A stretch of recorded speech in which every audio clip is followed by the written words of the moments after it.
Hello everyone. October earnings season is here.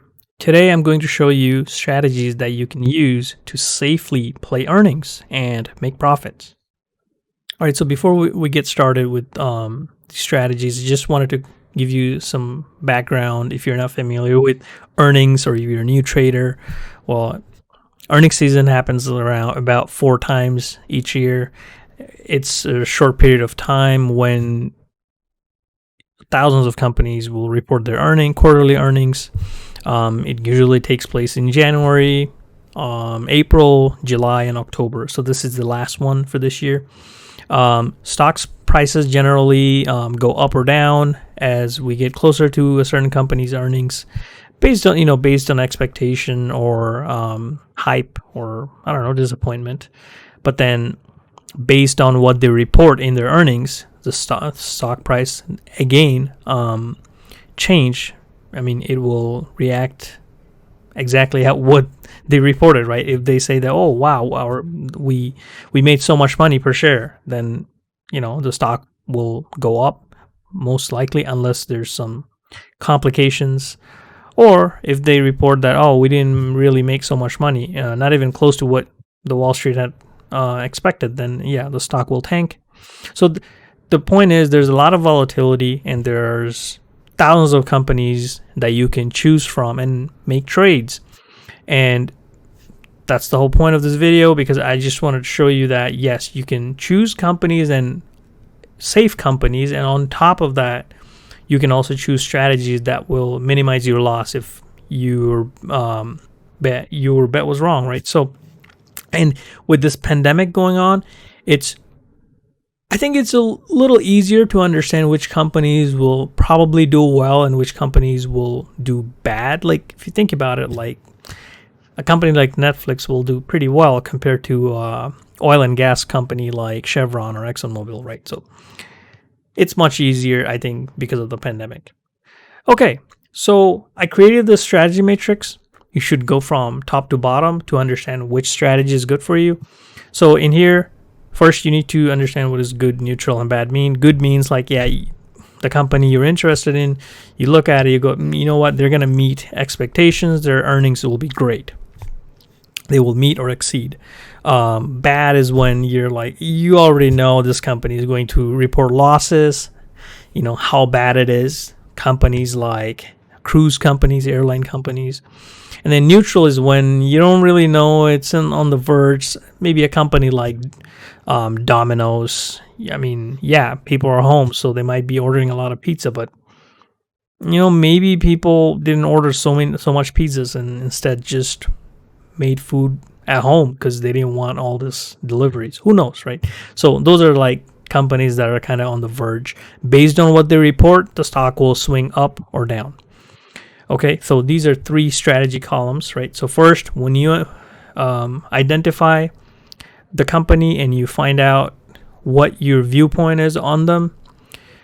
So if you think they're going to meet expectations, earnings expectations, you're going to be bullish, or bearish if you think they'll do bad, or you think they might do bad or good, so you're neutral. Once you know that, it's up to you to understand your risk appetite.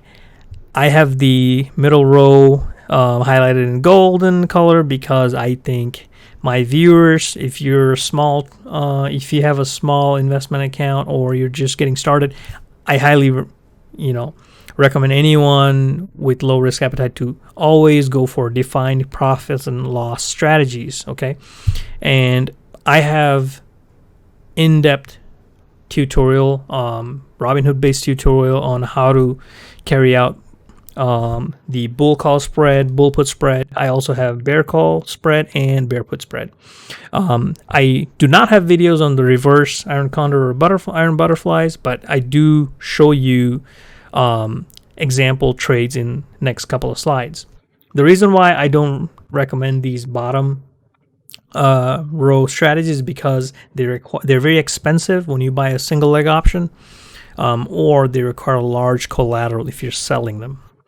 Okay, so let me elaborate. I mean, I do have some slides to elaborate on what these strategies mean to you. If you're not very up to speed on these strategies, you can read this and very easily understand what you're going to do by this strategy. For example, I'll go over one. Bull call spread. It's when you think the stock price will go up, so you buy the spread and you bet that the stock price will go up, and it'll go up and cross your strike prices and break-even price. If you're right, the value of the spread will increase, and then you can sell it for a net profit. You're going to sell it for more than what you paid to buy it, so you're going to have profit. Very simple. Just read it and you'll very quickly understand which one is the one you want to pursue. Same thing here. If you're bearish or bad, or you think the company will do bad, and just choose your strategy once you identify them. So here's the one with neutral. Since I do not have videos, I have short iron butterfly and short iron condor videos. So these are the exact opposite of those videos. So in here, I'm giving you an example trade using American Express for each of these strategies. Very simple. Just look at the strike price. You'll understand why they're called reverse iron condor and reverse iron butterfly. All right. And as always, I'm going to provide this PowerPoint under the video description. So if you want to watch tutorial on how to craft these strategies, please click these links. The top link is for the Google Sheet tool, where you can play with these trades and set them up and see what's your maximum loss and maximum profit is. And then the bottom is the Robinhood YouTube tutorial. So yeah, that's pretty much it for this video. I think you're gonna go into this earnings season and really get a feel for it, and if you can learn these strategies and carry these out, you'll feel much better going into the earnings season, that you can sleep well knowing that, oh yeah, I know my maximum loss is going to be maybe $200, but my maximum profit will be $500. So feel good about it. And then once the earnings season is over, what you learned is not going away, so you can continue trying these strategies on many different stocks. So try it out. Let me know if you have any questions. If you have any requests on video topics, let me know. But yeah, thanks for watching. Don't forget to subscribe.